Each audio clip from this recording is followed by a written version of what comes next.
बिस्मिल्लाहिर्रहमानिर्रहीम। अस्सलाम वालेकुम नाज़रीन, आप यूट्यूब चैनल देख रहे हैं। मैं इमरान खान हूँ। ख़बरें बहुत इंपॉर्टेंट हैं और सबसे पहली खबर जो मैं आपको बताने वाला हूँ वो ये है कि बल्कि एक अजीब सी चीज़ मैंने आज देखी। मरीम नवाज़ साहिबा, नवाज शरीफ साहब, ये वो लोग हैं जिन्होंने बड़ी मुश्किल से हुकूमत बनाई थी। बड़ा ज़ोर लगा के PDM की मीटिंग के ऊपर मीटिंग करके, देखिए अब इस गुनाह से सारे भागेंगे। आप गौर कीजिएगा, थोड़े दिन के बाद मरीम नवाज शरीफ कहेंगे हम तो हुकूमत में आने नहीं चाहते थे, हमें तो ज़बरदस्ती लाया गया है।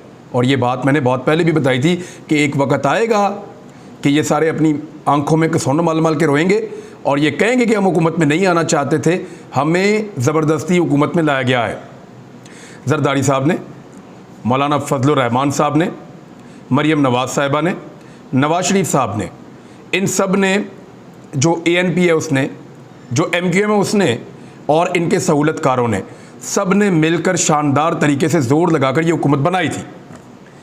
अब इस हुकूमत को बेशर्मी के साथ सब लोग डिसओन कर रहे हैं। आज एक सहाफ़ी ने मरीम नवाज साहिबा से दो सवालात का मैं तज़किरा करूँगा। एक सहाफ़ी ने मरीम नवाज साहिबा से आज एक सवाल किया और सवाल ये था कि पाकिस्तान का आप लोगों ने बेड़ा गर्क करके रख दिया है, इकॉनमी आप लोगों ने तबाह कर दी है और सिर्फ़ आपके जो वज़रा हैं वो 70 के करीब पहुँच गए हैं। यानी तारीख़ी नौयत की आपने एक कैबिनेट बना ली और साथ में ये भी पूछा कि क्या आप सबको राज़ी रखना चाहते हैं। यानी अगर सबको राज़ी नहीं रखेंगे तो कोई एक भी निकलेगा तो हुकूमत गिर जाएगी। लिहाजा हुकूमत बचाने के लिए सबको खुश रखना ज़रूरी है, सबको वज़ीर बनाना ज़रूरी है, सबके बंदे शामिल रखना बीच में, ये बहुत ज़रूरी है। और शहबाज शरीफ साहब इसी फार्मूले पे काम कर रहे हैं। तो मरीम नवाज साहब ने कहा पता करके बताऊँगी अपने अंकल से। ये बंदा मरीम नवाज से पूछे कि मरीम साहिबा, इमरान खान साहब की हुकूमत तो आपकी नहीं थी, उसकी हर बात का आपको पता हुआ करता था, उसकी हर बात को आप जानती थी और उसके बारे में आप हमेशा में बता देती थी कि जी इमरान खान ने ये गलत किया, ये गलत किया, ये गलत किया और ये चीज़ें इमरान खान ने ख़राब की हैं, ये उसके लिए रिस्पॉन्सिबल है। लेकिन आज आपके चाचू की हुकूमत है और आप लोगों ने मिलकर बनाई हुई है। अब वो जो हुकूमत आप लोगों ने मिलकर बनाई हुई है उसकी खामियों के बारे में, या उसकी एक बहुत बड़ी कैबिनेट जो पाकिस्तान की तारीख़ की सबसे बड़ी कैबिनेट है और उसकी बदतरीन माशी कारकर्दगी, उसके बारे में आपको नहीं पता, वो आप पूछ कर बताएंगी, उसके बारे में आप नहीं जानती। दूसरा एक और सहाफ़ी ने कहा कि इमरान खान साहब ने कॉल देने का ऐलान किया है, वो जब भी कॉल देते हैं लोग निकल आते हैं। इसकी गवाही ना पाकिस्तान नहीं, आलमी मीडिया भी देता है। इंडियन मीडिया ये कहता है, अमेरिकन मीडिया ये कहता है, यूरोपियन मीडिया ये कहता है, तुर्किश और रशियन मीडिया भी यही कहता है, इवन जो आपका गल्फ़ का मीडिया वो भी यही कहता है कि इमरान खान की कॉल के ऊपर हमेशा बहुत बड़ी तादाद में लोग निकल कर बाहर आ जाते हैं। मरीम नवाज साहब ने कहा नहीं, आप गलत बात कर रहे हैं, इमरान खान की कॉल पे कभी लोग नहीं निकले, इमरान खान की कॉल पे कभी लोग नहीं निकले। पता नहीं किन लोगों के बीच में ये लोग रहते हैं जो इनकी खुशामद करते रहते हैं। इनके 10 बंदे भी हो तो इनको बताते हैं कि 10,000 है, किसी दूसरे के पास 10,000 भी हो तो उनको बताते हैं कि 10 है। इस धोखे के साथ आप सस्टेन नहीं कर सकते। ये 21वीं 22वीं सदी चल रही है जनाब, वो आने वाली है। आप जिस दौर के अंदर जिंदा हैं, ये डिजिटल मीडिया का दौर है, दुनिया ग्लोबल विलेज बन गई है। छोटे छोटे बच्चे एनालिसिस कर लेते हैं चीज़ों को देखकर, कंप्यूटर के साथ टेक्नोलॉजीज़ मौजूद है, वो ड्रोन फुटेज देखते हैं, उनको आइडिया हो जाता है कि क्या चल रहा है। तो आप झूठ नहीं बोल सकते लोगों के साथ। तो एक तो ये सूरत हाल इनकी बन गई है। दूसरा, इमरान खान साहब को टेक्निकल नॉकआउट करने की जो ये कोशिश कर रहे थे वो काफ़ी हद तक नाकाम होती चली जा रही है। मैं आपको इस्लामाबाद हाई कोर्ट का अहवाल बता देता हूँ। खातून जज को जो धमकी देने का मामला है उसमें इमरान खान साहब के ख़िलाफ़ इस्लामाबाद हाई कोर्ट में समाअत हुई। समाअत चीफ जस्टिस इस्लामाबाद जस्टिस अतर मनल्ला और जस्टिस समन रिफ़त इम्तियाज़ ने की। अब जज साहब ये कह रहे हैं कि इमरान खान तफ्तीश ज्वाइन करें, जिस पर प्रोसिक्यूटर राजा रिजवान अब्बासी ने बताया कि इमरान खान ने तफ्तीश हो रही है, उसको ज्वाइन कर लिया है। अदालत ने पूछा कि तफ्तीशी अफसर बताएं कि क्या दहशतगर्दी की दफ़ा लगती है या नहीं लगती, जिस पर प्रोसिक्यूटर ने कहा कि दहशतगर्दी की दफ़ा इस केस में लगती है। चीफ जस्टिस ने इस पर कहा कि उनकी तकरीर के अलावा कुछ और है, ये दहशतगर्दी की दफ़ा को अंडरमाइन ना करें, आप इसको इतना छोटा आप ना बनाएं कि लोगों के जहनों में ही डर निकल जाए दहशतगर्दी की दफ़ा का। ये बहुत सीरियस नौयत का इल्ज़ाम होता है। सुप्रीम कोर्ट का फैसला मौजूद है, तौहीन अदालत केस इससे अलग है, चीज़ों को आपस में मिक्स मत करिएगा। चीफ जस्टिस ने कहा जो अल्फाज आपने बताए ये बेशक गलत होंगे, नामुनासिब हों, ये तो बादियों नज़र में इस दफ़ा के तहत नहीं आते। यानी अल्फाज का इस्तेमाल और चुनाव गलत हो सकता है, लेकिन ये नहीं हो सकता कि इसके ऊपर दहशतगर्दी का मुकदमा दर्ज कर दिया जाए। इस कानून को ऐसे ना बनाएं कि आम कानून बन जाए। ये बहुत स्पेशल लॉ है जो दहशतगर्दों पे लगता है। तो इस तरह से इमरान खान साहब ने जो है इस मामले के अंदर भी जो उन्होंने बात की थी वो अदालत की ओपिनियन में जो अब तक सामने आ रही है वो दहशतगर्दी नहीं बनती। पाकिस्तान तहरीक इंसाफ ने एक बड़ा फैसला किया, वो ये किया है कि अगर इमरान खान को गिरफ्तार किया गया, जिस मरहले पर भी ये किया गया, तो इस्लामाबाद को फौरी तौर पे बंद कर दिया जाएगा। वैसे इस वक्त सिर्फ एक ही पॉलिटिकल पार्टी है जो पाकिस्तान के कई शहरों को बंद कर सकती है। पीपल्स पार्टी अगर करना चाहे तो इंटीरियर सिंध में कुछ कर सकती होगी। नून लीग तो इस वक्त लाहौर भी बंद नहीं कर सकती, कोई एक शहर पाकिस्तान का बंद नहीं कर सकती, हालांकि उनकी हुकूमत है। कंटेनर लगा के इस्लामाबाद बंद कर सकते हैं अपनी पुलिस के ज़रिए से। मौलाना फजलुर रहमान साहब जो हैं वो कोई रास्ता रुस्ता बंद कर सकते हैं, कैपेसिटी उनकी भी नहीं है। पीपल्स पार्टी इंटीरियर सिंध में कर सकती है, एमजीएम कराची में कुछ थोड़ा बहुत अब कर सकती है। पाकिस्तान तहरीक इंसाफ क्योंकि उनको निकाला इस तरीके से गया कि पब्लिक ओपिनियन उनके साथ जाकर मिल गई है। जो पब्लिक इमरान खान के खिलाफ भी थी वो भी उनके साथ जाकर मिल गई है। और इमरान खान साहब ने पोस्टमार्टम किया है इकॉनमी का कि उनके दौर में क्या चल रहा था, अब क्या चल रहा था, ये मैं आपको अपने अगले व्लॉग में बताऊंगा तफसील के साथ। लेकिन इमरान खान साहब इस्लामाबाद बंद करने की कैपेसिटी रखते हैं, उनकी पार्टी इतनी तगड़ी है। इस्लामाबाद और रावलपिंडी के लोग ही अगर निकल आए तो वो ये शहर बंद कर देंगे और इमरान खान की गिरफ्तारी कोई छोटी चीज़ नहीं होगी। उनकी पार्टी इन मुकदमात को झूठे मुकदमात समझती है। तो ये सारी सूरत हाल है। शहबाज गिल की रिहाई जनाब हो गई है और हुक्म दे दिया अदालत ने उसके बाद रिहाई। शहबाज गिल को मशवरा ये दिया गया है पार्टी के लोगों की जानिब से कि आप चंद दिन के लिए, सिर्फ शुरू में चंद दिन के लिए आप चले जाएं लाहौर में और वहाँ पे कुछ वक्त गुजारें और उसके बाद फिर आप वापस अपनी एक्टिविटीज़ में आ जाएं। ये फैसला शहबाज गिल को करना है। मजबूत आसाब का आदमी है। जिन्होंने शहबाज गिल को पकड़ा और जो ये चाह रहे थे कि ताकत के बलबूते पे कुछ इसमें से निकाल लें, वो बहुत बुरी तरह नाकाम हुए हैं। एक आधी चीज़ उनके हाथ ज़रूर लगी है लेकिन उसकी कोई कानूनी हैसियत नहीं है। वो सिर्फ अपने पास रिकॉर्ड में रखने के लिए कोई एक आधी चीज़ उनके पास है। अदरवाइज उनके पास कुछ ऐसा नहीं है जिससे वो शहबाज गिल को या पाकिस्तान तहरीक इंसाफ को नुकसान पहुंचा सकें। तो शहबाज गिल को गिरफ्तार करने का फैसला एक इंतहाई भोंडा और जाहिलाना फैसला था। उसको गिरफ्तार करने के बाद उस पर टॉर्चर करने का फैसला भी इंतहाई जाहिलाना फैसला था। कोई डफर इस तरह के फैसले कर सकता है जिस तरह के इन्होंने किए हैं। और उसके बाद अब जब बाहर निकल के आ रहा है तो जिस शहबाज गिल को आपने 6.25 फुट का अंदर डाला था वो कोई 62 फुट का होकर बाहर निकल रहा है। ले कर लें अब आप उसका मुकाबला। अब लोग उसको रिसीव भी कर रहे हैं, उसकी जय जयकार भी हो रही है। खड़ा करो उसको पंजाब में किसी भी सीट से, वो इलेक्शन जीत जाएगा। इस तरह जो है वो लोगों को हीरो बनाया जा रहा है और उसने साबित किया है कि वो इसके काबिल है। वजह यह है जितनी उसने मार खा ली, जितनी तकलीफ़ें बर्दाश्त कर ली, जितना उसने प्रेशर ले लिया और इमरान खान के खिलाफ वो नहीं गया, तो वफादारी की एक मिसाल तो कायम की है शहबाज गिल ने। अब इस मिसाल के कायम होने के बाद शहबाज गिल जहाँ भी जाएगा वो मुज़ाहमत का एक अलामत के तौर पे फिरेगा ना। लोगों का डर निकाल दिया शहबाज गिल ने भी कि ये इतना ही कर सकते हैं, मार सकते हैं। लो मैं फिर आ गया, मैं तुम्हारे बीच में फिर रहा हूँ, मैं फिर बात भी कर रहा हूँ, मीडिया भी मेरे साथ बात कर रहा है।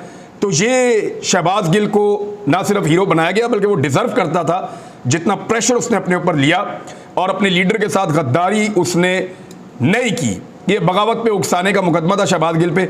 हम लोगों पे भी इसी तरह के मुकदमे सब साफियों पे बनाए जाते हैं। सिंध में तो ये एक रूटीन है, वहाँ तो ये मुकदमा बनाते ही रहते हैं। मरियम नवाज ने कहा कि अगर इमरान खान लाडला ना रहे तो 3 दिन में उससे निपट लेंगे। देखिए मेरे ख्याल में फिर कोई गलत गाइड कर रहा है, मिस गाइड कर रहा है।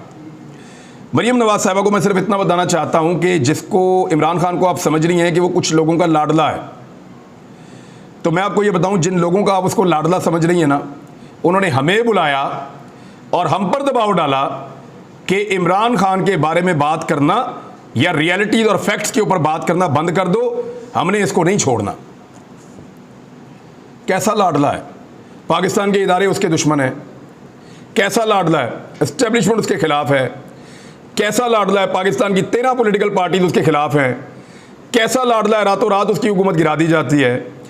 कैसा लाडला है कि अरबों रुपए पहुंच जाते हैं इस्लामाबाद में और सहूलत कार पहुंचा कर देते हैं। कैसा लाडला है कि जिस होटल में एक कमरा मैं लेने के लिए 2 दिन से बात कर रहा था और वो कह रहे थे बिल्कुल जगह नहीं है, उस होटल में 20 कमरे मिल जाते हैं रजीम चेंज के लिए और ज़बरदस्ती लिए जाते हैं। कैसा लाडला है कि पूरा का पूरा निज़ाम उसके खिलाफ है। ऐसा लाडला है कि आधी रात को उसके खिलाफ अदालतें खुल गई। ऐसा लाडला है कि वो वजीर आजम और इस्लामाबाद के रास्ते किसी और ने बंद कर दिए। ऐसा लाडला है कि वजीर आजम हाउस के बाहर कैदियों वाली वैन पहुंचा दी। अजीब लाडला है, पाकिस्तान का सारा मीडिया भी उसके खिलाफ है। तो वो लाडला नहीं है, लाडले वो हैं जिनके लिए ये सारा कुछ किया गया था। हाँ, इमरान खान लाडला है पब्लिक का इस वक्त। अच्छा खासा उसकी पॉलिटिक्स तबाह हो गई थी, कुछ उसके पल्ले नहीं बच रहा था। साल के बाद अब इलेक्शन में जाते PMLN का ग्राफ यहां पहुंचा हुआ था। इमरान खान को दिक्कत होती है उनके साथ इलेक्शन लड़ने में। हो सकता है वो जीत जाता, लेकिन उसके हारने के इम्कानात भी थे। अब आपके जीतने के कोई इम्कानात नहीं है, क्योंकि अब वो अवाम का लाडला है और ये आप लोगों का किया धरा है सबका। अगर ये शख्स अवाम का लाडला नहीं होता तो कब का इसका काम दिखा दिया होता, कब का इसको नुकसान पहुंचा दिया होता। और ये चीज़ बड़ी क्लियर है और ये बहुत जल्दी हो जानी थी। यानी इसको गिरफ्तार भी कर लिया गया होता, इसके झूठे सच्चे केस भी बन गए होते, हर चीज़ के अंदर इसको जिच कर देते। लेकिन हुआ क्या कि पब्लिक हर जगह पे निकल कर उसका साथ देती है। वो जहाँ कॉल देता है लोग निकल आते हैं। अब वो फाइनल कॉल के चक्कर में है और बहुत तेज़ी से मूव कर रहा है। हफ्ते वाले दिन इमरान खान साहब ने अपनी पार्टी की अहम तरीन मीटिंग बुला ली है।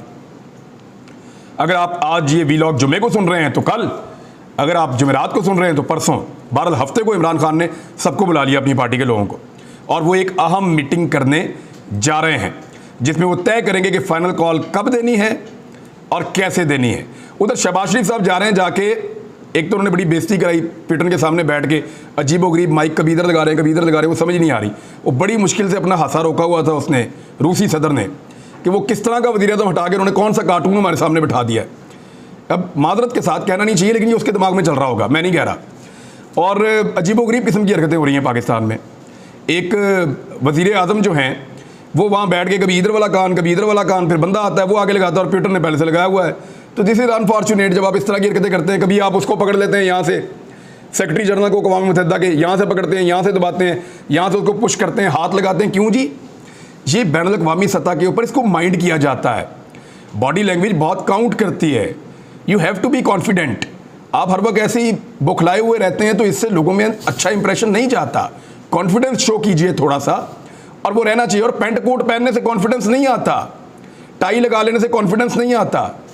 एतमाद आपको आता है जब आप सच्चे हो, एतमाद आपको आता है जब आपको पता हो कि मैं जो बात करने लगा हूँ वो ठीक बात है, अदरवाइज फिर एतमाद नहीं आता। हम यहाँ पे मारे मारे फिर रहे हैं, कभी इधर कभी उधर, कभी उस शहर कभी उस शहर जा रहे हैं लोगों की मदद करने के लिए, और बेशुमार तंजीमें कर रही हैं। मैं तो कुछ भी नहीं कर रहा, मैंने तंजीमों को लोगों को काम करते देखा। 40-40 दिन से बंदे सैलाबज़दा इलाकों में पड़े हुए और वो काम कर रहे हैं, खुद बीमार हो गए लेकिन वो काम कर रहे हैं। इधर हम लोग कभी इधर से पैसे इकट्ठे करते हैं, उस शहर में मांगते हैं, कभी अपने घर वालों की जाके मिन्नत करते हैं कि और पैसे दे दो, सेविंग खत्म कर दो, लोगों को बचा लो, लोग जिंदा रह जाएं।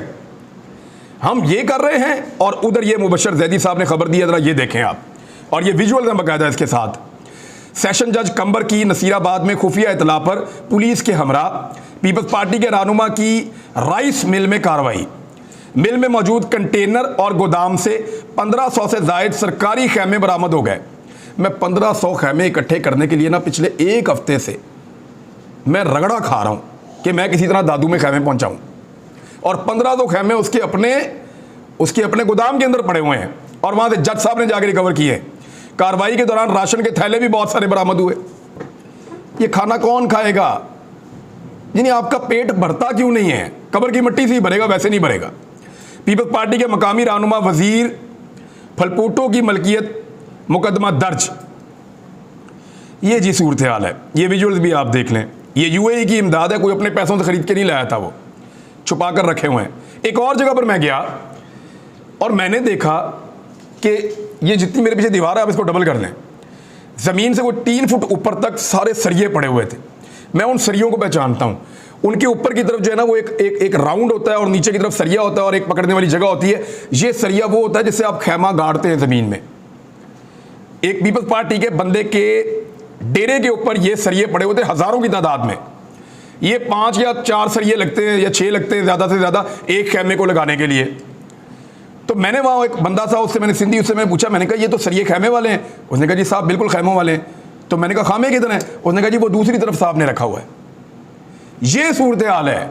और उस डेरे से बाहर निकलो तो लोग नंगे सर पड़े हुए हैं बेचारे, 4 पाइयों के साथ डंडा लगा गया थे, खड़ा करके अंदर बैठे हुए अपने बच्चों को लेके। और उसने खैमे किधर ले जाने हैं और कहाँ लगाने हैं खैमे तुमने? और तुम लोगों को तो अल्लाह ने छत दी हुई है, दाने दिए हुए हैं, खुराक दी हुई है, गाड़ियां दी हुई हैं, एसी के अंदर रहते हो, और उनको उनके खैमे तो दे दो, बाहर से मदद आई हुई है, वो भी नहीं दे रहे। जानबूझकर पीसते हैं, जानबूझकर जलील करते हैं उन लोगों को कि इनको कीड़े पता नहीं बदला ले रहे हैं किसी बात का। मेरी समझ से बाहर ये बात समझ नहीं आती। तो मेरी आप सबसे गुजारिश ये है कि ना सिर्फ मदद करें अपने हमवतनों की, बल्कि इनके ऊपर नज़र भी रखें जहाँ जहाँ पे ये सामान छुपा रहे हैं। हम सिंध में जब जाते हैं, अब यकीन करें मकामी किसी पॉलिटिकल आदमी को एक थैला देने का हमारा दिल नहीं करता कि इस पे नहीं छोड़ना, अपने हाथ से सारा बांट के जाओ। यहाँ पे मैं लड़कों को कह रहा था, रात आधी रात तक बांटना पड़े, खुद बांटो अपने हाथों से। इसके ऊपर किसी के ऊपर अगर मकामी बंदे पे छोड़ोगे, कोई पता नहीं है क्या करेगा उसके साथ। ये वहाँ पे सूरत हाल पॉलिटिकल एलीट ने अवाम के लिए बनाई हुई है, बदकिस्मती से। अगले वीलॉग में बात करते हैं कुछ अहम चीज़ें। अब तक के लिए इतनी, अपना ख्याल रखिएगा, अपने चैनल का भी। अल्लाह हाफ़िज़।